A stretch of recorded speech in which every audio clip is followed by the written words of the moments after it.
qui nous parle de ce Jésus qui est mort pour chacun d'entre nous. Mais ce qui est formidable, c'est qu'il est ressuscité. Amen. Et il est vivant. Et c'est pour cette raison que nous pouvons lui faire totalement confiance. Et que les malades peuvent être guéris, que la fièvre peut être ôtée. Amen. Gloire à Dieu, on va avoir de bonnes nouvelles. Merci Jésus. Allez, on chante ensemble numéro 10. Attaché à la croix pour moi, Seigneur.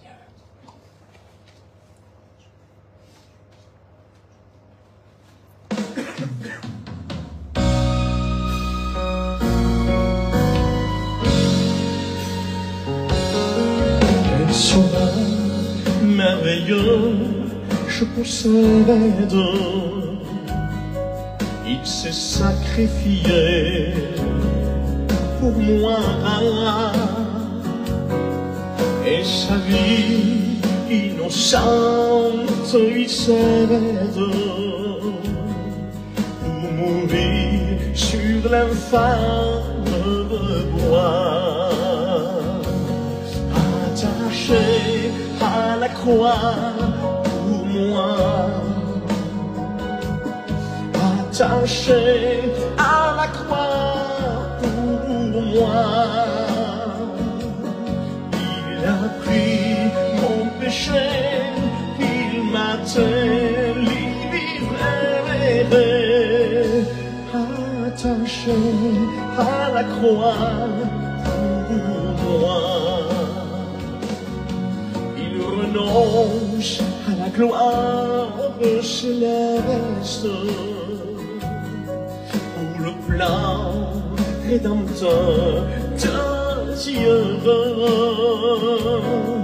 L'apparence est la plus modeste.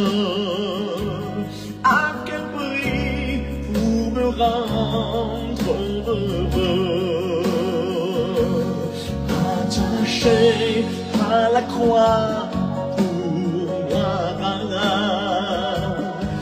attaché à la croix pour toi. Il a pris mon péché, il m'a délivré. Attaché à la croix pour moi. Maltraité, innocent pour ma vie, pour mes iniquités, brisé et chargé de toutes mes maladies. Amen. Il mourut pour guérir son mauvais. Attaché à la croix pour moi,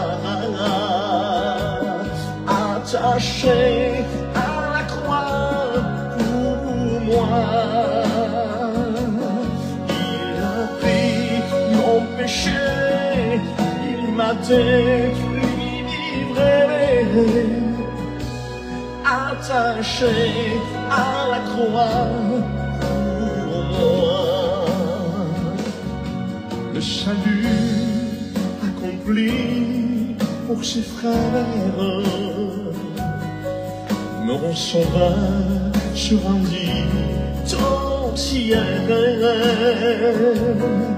Il revient heureusement au profond mystère. Mon bonheur sera éternel. Attaché à la croix pour moi, attaché à la croix pour moi. Il a pris mon péché, il m'a délivré. Attaché à la croix pour moi. Attaché à la croix pour moi. Merci Seigneur, merci Jésus. C'est pour cette raison que dans cette soirée nous nous sommes réunis. pour pouvoir le louer, pour pouvoir le remercier comme nous le faisons à travers donc ces cantiques. Je vous propose ce deuxième chant, le numéro 38. Je loue ton nom éternel. Amen.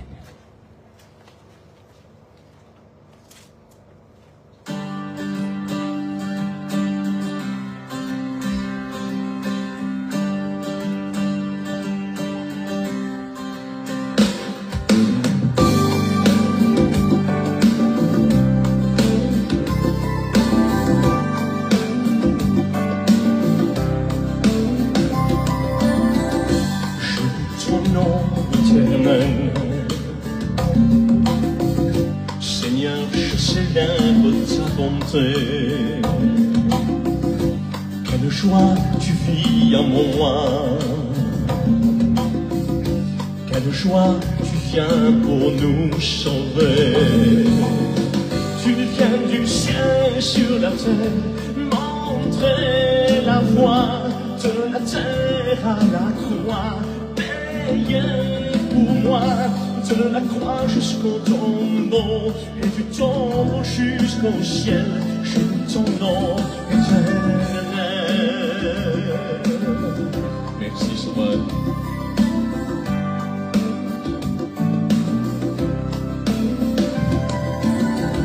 Je loue ton nom éternel. Seigneur, je célèbre ta bonté. Quelle joie tu vis en moi.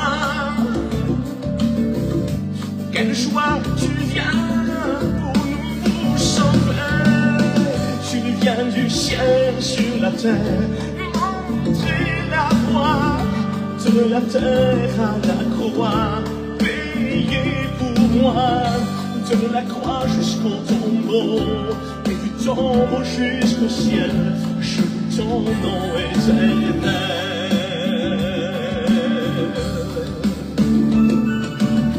Tu viens du ciel sur la terre, montrer la voie de la terre à la croix, payer pour moi de la et du tombeau jusqu'au ciel. Je loue ton nom éternel. Je loue ton nom éternel. Je loue ton nom éternel. Merci Jésus.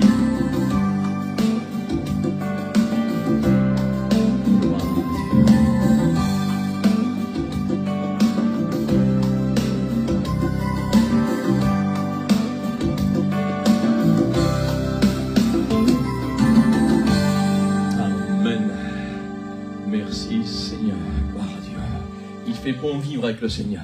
Amen. C'est pour cette raison que dans cette soirée, nous voulons l'écouter. Amen. Gloire à Dieu. On termine avec ce dernier chant, le numéro 8, je pense que c'est « Seigneur, entends mon cœur ». Amen. Et il entend ce soir nos prières, il entend nos soupirs, il entend nos cris, il entend nos angoisses, nos peines, tout cela. Et je crois que Dieu veut répondre à tout cela. Amen. Allez, on termine avec ce chant.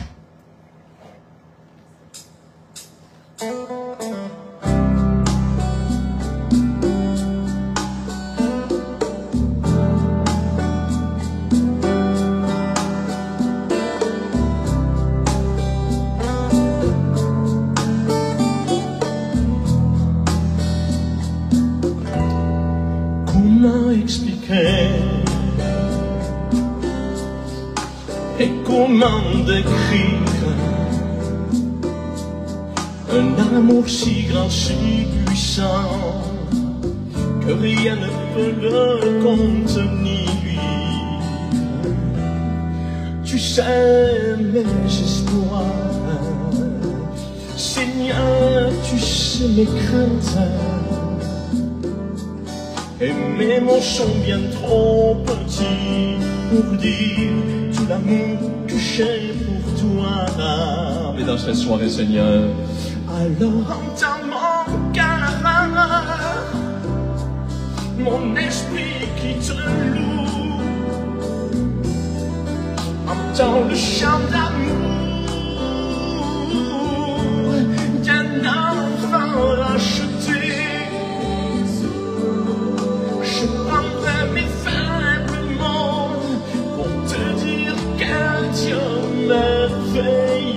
tu m'aimes. Et je ne pourrais pas te dire combien je t'aime, alors entends mon cœur. Si tout comme la pluie, les mots pouvaient couler, et si j'avais l'éternité, je ne pourrais pas l'exprimer. Mais dans le battement de mon cœur, tu entendras toujours. Merci pour la vie, pour la vérité et pour le chemin. Alors entends mon cœur, mon esprit qui te loue, entends le chant d'amour d'un enfant racheté. Je prendrai mes faibles mots pour te dire quel Dieu merveilleux tu es. Et je ne pourrais pas te dire combien je t'aime, alors entends mon cœur.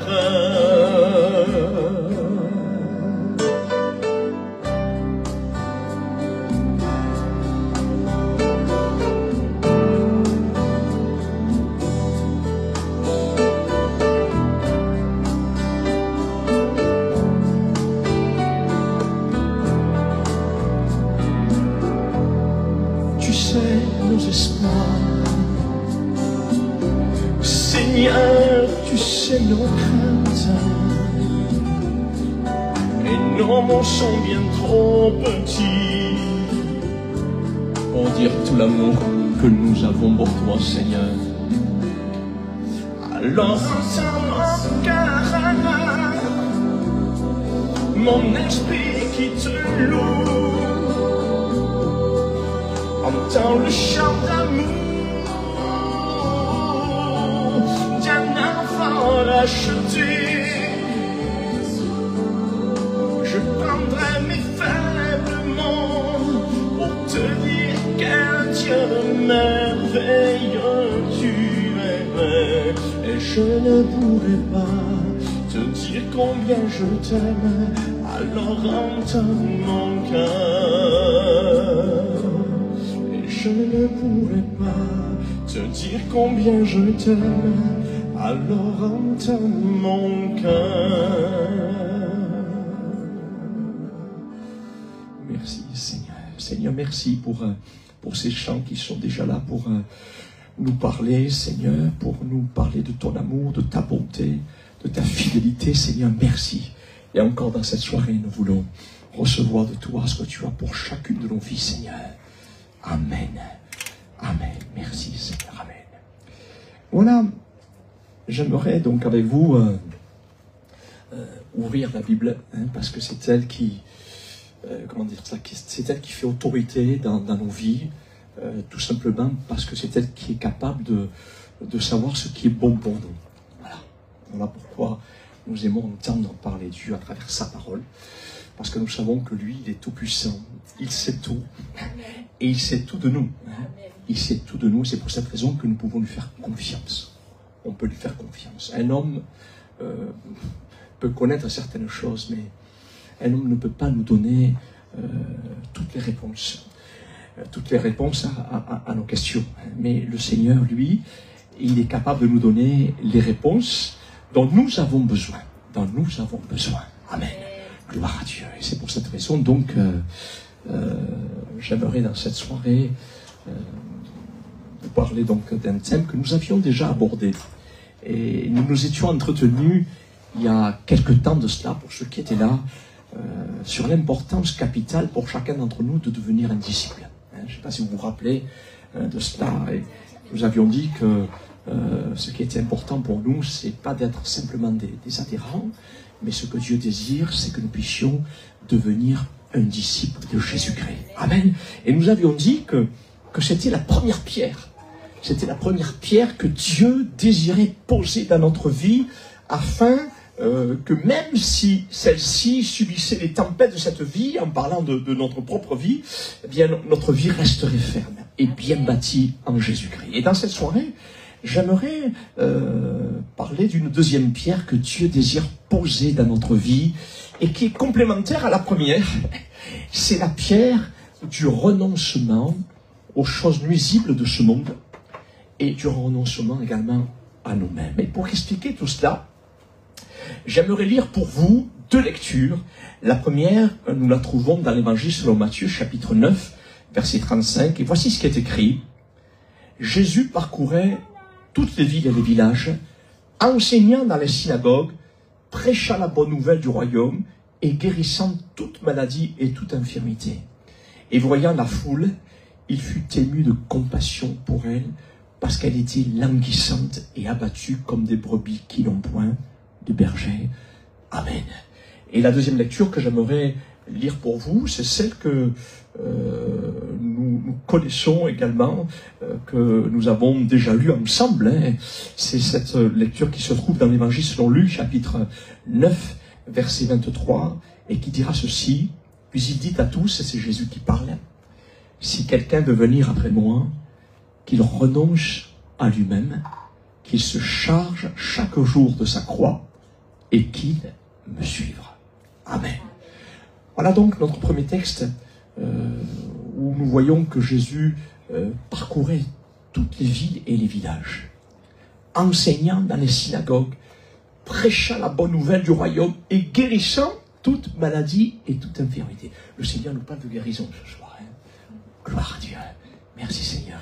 Et je crois que Dieu va accomplir des guérisons dans cette soirée. Amen. Nous avons prié tout à l'heure. Amen. Dieu est capable. Amen.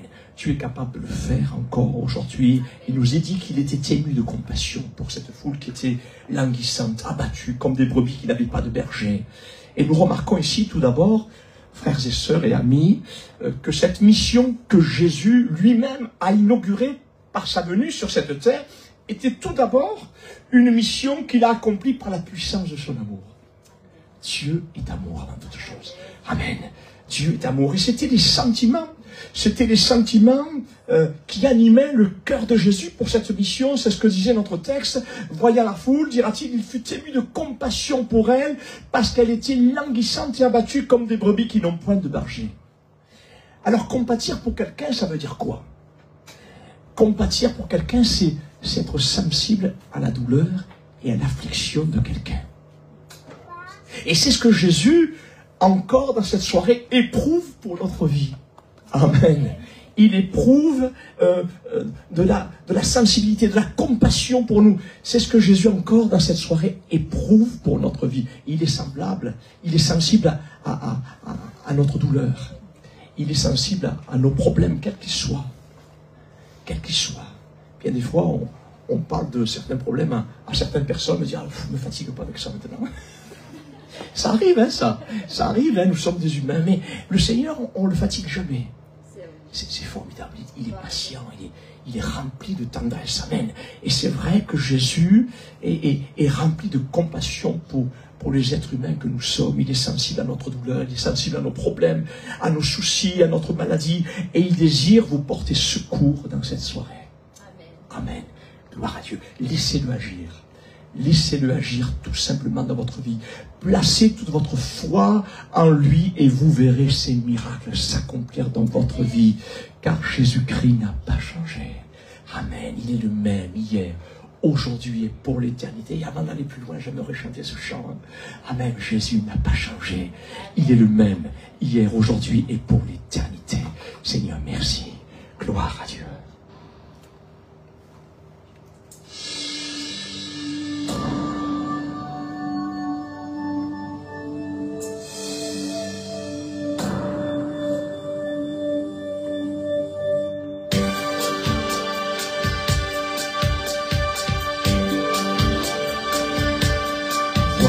Les signes qui accompagneront ceux qui auront cru, dit le Seigneur. En mon nom dit-il, ils santos seront les marrons malades, ils seront guéris, ils chasseront les démons en mon nom, au nom de Jésus. Allez, on le chante pour ceux qui le connaissent. Alors on y va. Oui, Jésus n'a pas changé. Il est le même hier, aujourd'hui, éternellement. Ce qu'il a fait hier, il le fait maintenant. Dans ce lieu, par son Esprit Saint. Oui, Jésus n'a pas changé. Il est le même hier, aujourd'hui, éternellement. Ce qu'il a fait hier, il le fait maintenant. Dans ce lieu, par son Esprit Saint, il suffit de placer notre foi en lui, tel un enfant, tel un enfant. Celui qui croira, qui sera baptisé au nom du Seigneur Jésus, il sera sauvé, son nom sera inscrit dans le livre de la vie. Viens à lui aujourd'hui. Oui, Jésus n'a pas changé. Il est le même hier, aujourd'hui, éternellement. Ce qu'il a fait hier, il le fait maintenant. Dans ce lieu, par son Esprit Saint. Oui, Jésus n'a pas changé. Il est le même hier, aujourd'hui, éternellement. Ce qu'il a fait hier, il le fait maintenant. Dans ce lieu, par son Esprit Saint. Oui, Jésus n'a pas changé. Il est le même hier, aujourd'hui, éternellement. Ce qu'il a fait hier, il le fait dans cette soirée. Amen. Gloire à Dieu. Gloire à Dieu. Merci Seigneur. Et nous croyons que le Seigneur est capable, dans cette soirée, d'accomplir encore des guérisons et des miracles. Gloire à Dieu. Merci Sauveur. Oui, Jésus allait de lieu en lieu, guérissant tous ceux qui étaient sous l'empire du diable. Il guérissait les malades. Amen. Et ce qu'il a fait hier, il est capable de le faire encore aujourd'hui. Le deuxième texte que nous avons lu ensemble en introduction disait ceci. Jésus va dire ceci aussi. Puis il dit à tous, si quelqu'un veut venir après moi, qu'il renonce aussi à lui-même, qu'il se charge chaque jour de sa croix et qu'il me suive. Ça, c'est une autre parole. C'est vrai que nous aimons lorsque le Seigneur nous dit, je vais te guérir, je vais te donner ceci. Ah, ça nous plaît. Mais il faut exactement, et il faut également accepter ce qu'il nous dit à travers cela. Si quelqu'un veut venir après moi, qu'il renonce à lui-même, qu'il se charge chaque jour de sa croix et qu'il me suive. Voilà ici un texte qui nous parle de cette deuxième pierre que Dieu désire poser dans l'édifice de notre vie. Et cette pierre s'appelle, comme je l'ai dit tout à l'heure, la pierre du renoncement. Voyez-vous, sans cette deuxième pierre spirituelle dans notre vie, dans cette maison spirituelle que nous sommes pour le Seigneur, notre relation avec Dieu ne pourra pas durer sur la longueur dans ce monde. Car comme nous l'avions dit, il y a quelque temps de cela, la vie en tant que disciple de Jésus-Christ est une vie, certes, formidable. Formidable. Mais cela ne veut pas dire que nous ne rencontrerons plus jamais de problèmes. Ça, c'est faux. Si les gens vous disent, tu sais, tu vas devenir chrétien, tu vas marcher avec le Seigneur, ça va être un tapis rouge qui sera déroulé devant toi, c'est faux, ça. Pas du tout. Nous aurons encore des problèmes, nous aurons encore des tribulations dans cette année 2024. Et voilà pourquoi cette deuxième pierre du renoncement est une pierre indispensable afin que nous puissions faire les bons choix pour notre vie ici-bas. Mais que signifie renoncer à quelque chose? Renoncer à quelque chose, c'est l'abandonner volontairement. C'est l'abandonner volontairement, non pas par contrainte. Dieu ne nous dit jamais d'abandonner quelque chose par contrainte, pas du tout. Mais renoncer à quelque chose, c'est l'abandonner volontairement, c'est se détourner. C'est faire une croix sur cette chose. C'est la quitter. C'est la renier. C'est la sacrifier. C'est tirer un trait dessus. Voilà ce que Jésus veut nous dire à travers cela lorsqu'il dit que celui qui me suit, qu'il renonce à lui-même, qu'il se charge de sa croix et qu'il me suive. Et voyez-vous, devenir disciple de Jésus-Christ, suivi donc de notre engagement par les eaux du baptême, comme nous le disions la dernière fois, est une des décisions des plus importantes qu'un homme ou une femme peut prendre dans sa vie. Mais je pense que beaucoup s'abstiennent de s'engager avec le Seigneur parce qu'ils ne veulent pas véritablement renoncer à certaines choses dans leur vie. Et j'ai souvent entendu de la part de certaines personnes me dire ceci au sujet de la vie chrétienne. Vous savez, pasteur, être chrétien, c'est pas facile.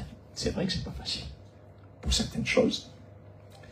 Vous savez, pasteur, c'est pas facile parce qu'il faut pas faire ceci, il faut pas faire cela, on n'a pas le droit à ceci, on n'a pas le droit à cela. J'ai souvent entendu parler de cela. Et ces questions m'ont souvent été données, posées. Et ma réponse à ces questions a été ces paroles. Vous savez, avec Dieu, ce n'est pas une vie avec une liste d'interdictions. C'est pas vrai? Mais avec Dieu, c'est vraiment la vraie liberté. C'est vraiment le vrai bonheur, mais avec une liste de prévention. C'est différent. Avec une liste de prévention qui n'a rien à voir avec des interdictions. Et tout cela pour le bonheur de l'homme et de la femme sur cette terre. Qu'est-ce que ça veut dire la prévention? La prévention, c'est prendre toutes les dispositions pour empêcher un danger, empêcher un accident, empêcher une maladie. Par exemple, vous avez sûrement entendu parler des préventions routières, n'est-ce pas? À cause des nombreux accidents dus à la vitesse et à l'alcool au volant. On nous en parle de cela. Et à cause de cela, la prévention s'est traduite par toutes sortes de radars. Eh oui, heureusement qu'il y a les radars, quelquefois. Eh oui. Bon, des fois, on n'est pas très content, mais heureusement qu'il y a quand même quelques radars sur les routes pour éviter la mortalité, n'est-ce pas? Ça, c'est de la prévention. Et il est vrai que si les limitations de vitesse étaient respectées, il y aurait sûrement moins d'accidents, je pense.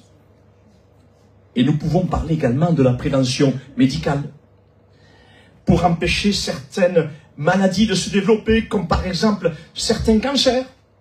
Là aussi, on en entend des préventions médicales. Et les médecins ne cessent de faire de la prévention à ce sujet en parlant des risques que peut apporter le tabac ou l'abus d'alcool. Je dis bien l'abus d'alcool, Je dis bien l'abus d'alcool, ce qui veut dire que ce n'est pas interdit de boire avec modération un peu de vin pour ceux qui le souhaitent. Vous comprenez?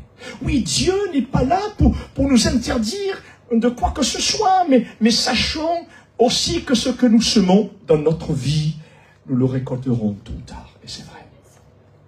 Ce qui veut dire que si demain je suis atteint d'un cancer parce que nous avons négligé la prévention que le médecin nous donnait au sujet du tabac ou de l'abus d'alcool, ce sera notre faute, et non celle de Dieu ni de personne. Et voilà pourquoi la parole de Dieu dira ceci dans le livre des Lamentations du prophète Jérémie au chapitre 3, verset 39. « Pourquoi l'homme vivant se plaindrait-il? Que chacun se plaigne de ses propres erreurs, de ses propres péchés. » C'est vrai. Et c'est vrai. Ce qui veut dire que bien des fois, nous passons par des moments difficiles parce que nous avons négligé les préventions, non pas les interdictions, mais les préventions du Seigneur pour le bien de notre vie. Oui, Dieu n'est pas là comme un gendarme, hein? Il n'est pas là comme un gendarme derrière nous pour voir ce que nous faisons, pas du tout. Et l'apôtre Paul l'avait bien compris en disant ceci dans sa première lettre aux Corinthiens, chapitre 6, verset 12. « Tout m'est permis, dira l'apôtre. Tout m'est permis, hein, dans ce monde. » C'est l'apôtre Paul qui le dit, ça. Mais tout n'est pas utile. Eh oui. Tout m'est permis, dira l'apôtre, mais je ne me laisserai asservir par quoi que ce soit. Ce qui veut dire que Paul, l'apôtre Paul ne voulait en aucun cas se laisser dominer par ce qu'il pourrait être nuisible pour sa vie, car il savait que certaines choses pouvaient devenir de l'esclavage. Et c'est ce que l'Écriture dira concernant ceux qui font la morale aux autres, alors qu'eux-mêmes sont esclaves de certaines passions. Ils leur promettent la liberté quand ils sont eux-mêmes esclaves de la corruption, car chacun est esclave de ce qui a triomphé de lui. Ce qui veut dire aussi que si nous voulons être des disciples efficaces, entre les mains du Seigneur, nous voulons dire comme l'apôtre Paul, je ne me laisserai asservir par quoi que ce soit, afin que la puissance de Dieu agisse en moi en toute liberté. En d'autres mots, c'est vrai que je ne peux pas dire à quelqu'un que Dieu délivre de l'esclavage du tabac, par exemple, ou de l'alcool, si moi-même je suis esclave de ces choses-là. Et c'est juste. Et c'est juste. Et c'est pour cette raison que Dieu désire que nous puissions renoncer à toutes ces choses, afin que Dieu puisse nous utiliser avec puissance. Amen. Oui, frères et sœurs et amis, Dieu nous laisse libres de vivre notre vie sur cette terre. Mais il nous prévient. Il y a certaines préventions pour notre bien. Il fait de la prévention à travers sa parole sur certaines choses qui seraient nuisibles pour notre corps, pour notre âme, pour notre esprit, mais aussi nuisibles pour notre relation avec lui, entre nous et lui également. Et c'est ce qui se passa, rappelez-vous, au commencement dans le jardin d'Éden pour l'homme et la femme qu'il avait créé. Il nous est dit que l'Éternel Dieu planta un jardin en Éden du côté de l'Orient et il y mit l'homme qu'il avait formé, et l'Éternel Dieu donna cet ordre à l'homme comme une prévention, non pas comme une interdiction. Tu pourras manger de tous les arbres du jardin, mais tu ne mangeras pas de l'arbre de la connaissance du bien et du mal, car le jour où tu en mangeras, certainement tu mourras. Et vous connaissez la suite, l'homme et la femme désobéirent à Dieu, et ce fut le chaos pour eux et pour toute notre humanité, car tous les hommes, malheureusement, eux aussi, ont péché d'une manière ou d'une autre.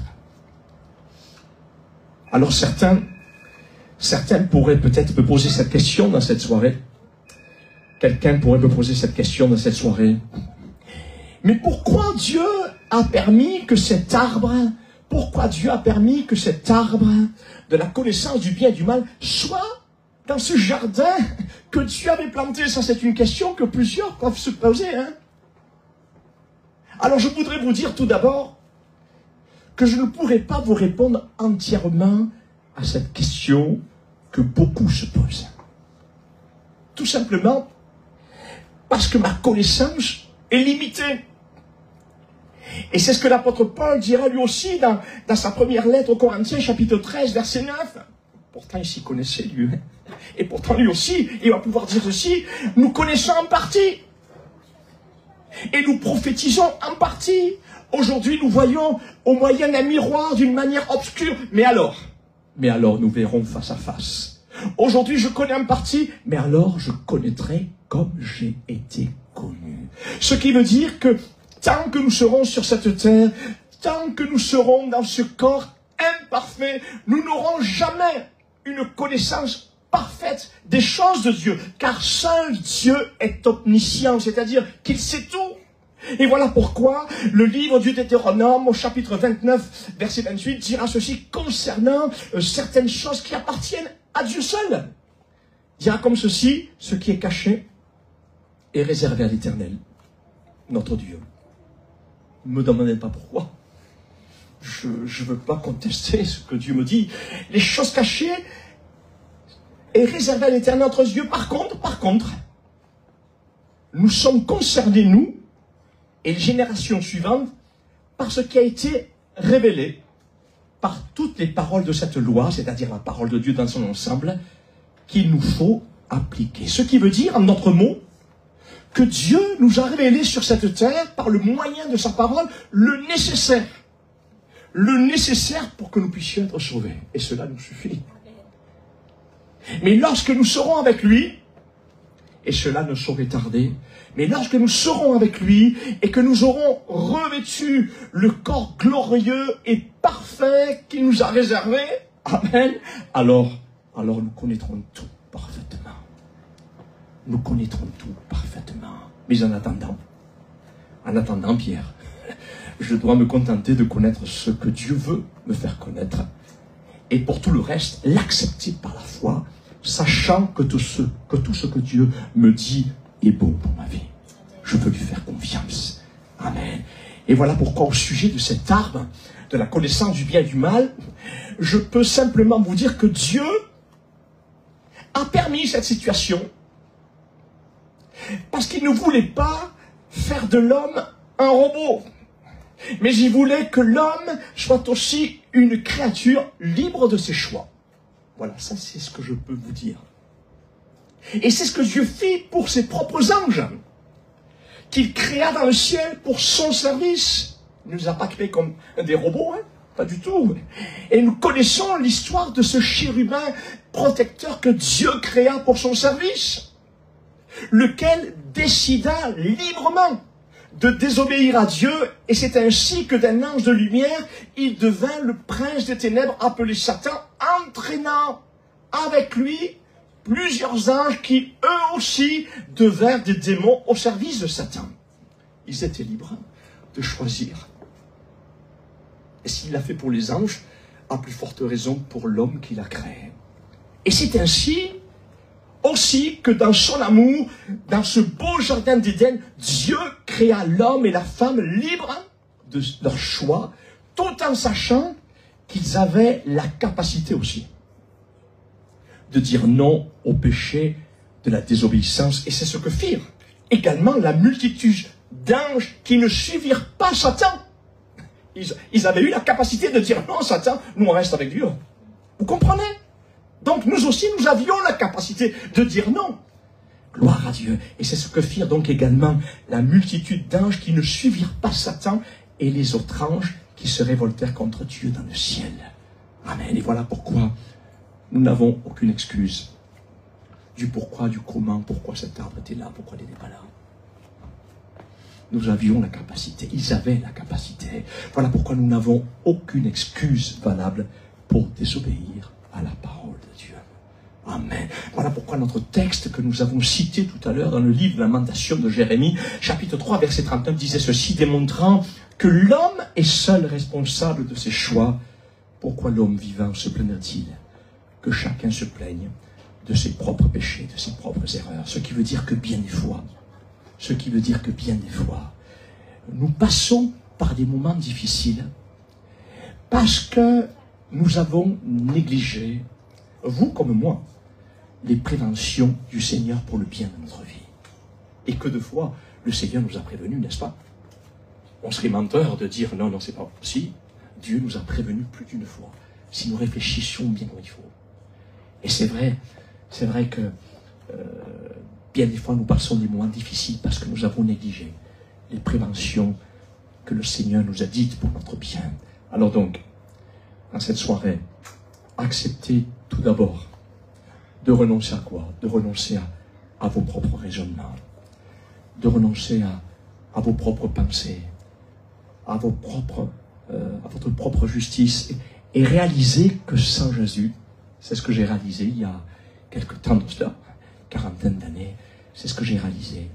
Réaliser que Jésus que sans Jésus, nous sommes perdus dans un monde où tout est mis en place par Satan pour essayer de nous conduire sur des chemins dangereux.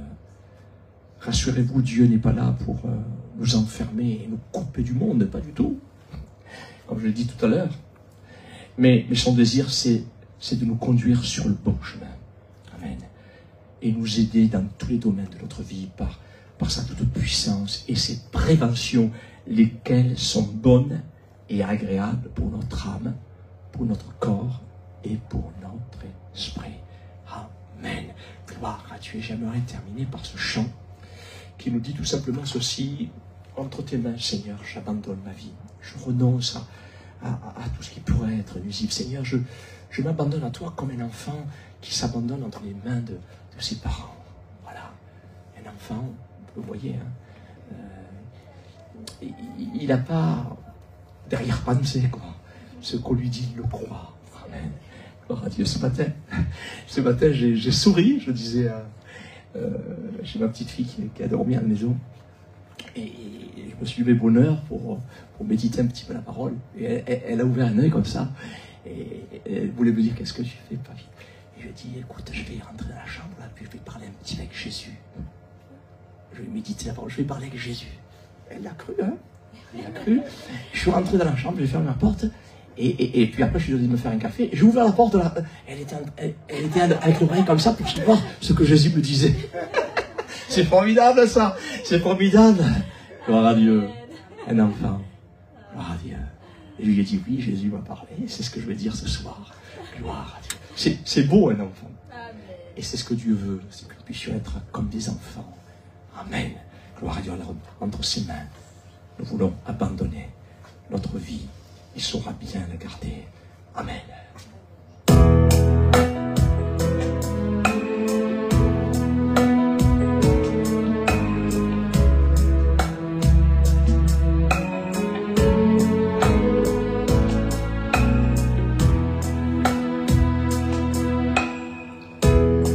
Entre tes mains, j'abandonne tout ce que j'appelle le mien. On ne permet à personne, Seigneur, d'en reprendre rien. Oui, prends tout, Seigneur.